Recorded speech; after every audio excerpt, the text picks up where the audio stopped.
Il-baħar ta' bejn l-Ingilterra u Franza huwa l-krema għall-isfidi tal-hawn, hekk kif diversi għawwiema professjonali jieħdu din ir-rotta ta' hawn bħala l-quċċata tal-karriera tagħhom.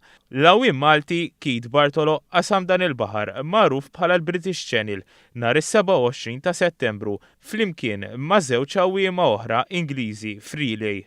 Kien għaddejjem xewqa tiegħi li nagħmilha, kont qed nittrenja liha biex nagħmilha solo, kelli kollox lest, booked, però mħabba mal-tempo. Din mhix xi sfida kwalunkwe minħabba diversi fatturi, apparti l-baħar fond kif jispjega Bartolo.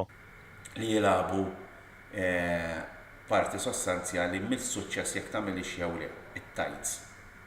Xi ħaġa li Malta ma nesperienzawix daqshekk.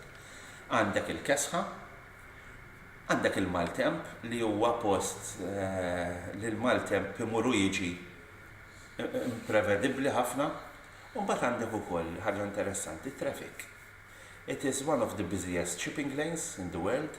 Din l-isfida ħadet 15 siegħa ta' hawn b'distanza ta' 55 kilometru, għalhekk it-taħriġ għalija kien wieħed intensiv għalkemm l-esperjenza tilgħab irwol importanti.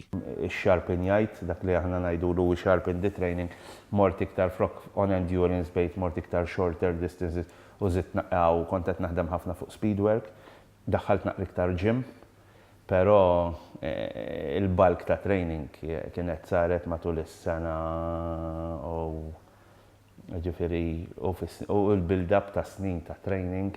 Iżda s-sodisfazzjoni ewlieni ta' Keith mhuwiex dak li rnexxielu jagħmel din l-għawma kollha u jeleb l-ostakli, iżda t-tifħir ta' nies u għawwiema oħra barranin aktar ta' kalibru. I think we did a good job there, max anka l-pilot għalinna il-weather forecast ma kienx dak li tagħna.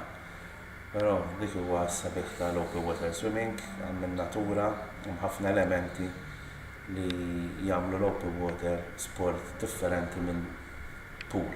Bartolo jtemm b'appell biex iżjed żgħażagħ jieħdu l-isport tal-hawn b'serjetà huwa jinnota kif Malta għandna potenzjal li ntellgħu l-akbar għawwiema hekk kif aħna gżira mdawrin bil-baħar, madankollu mhux qed nisfruttawh biżżejjed.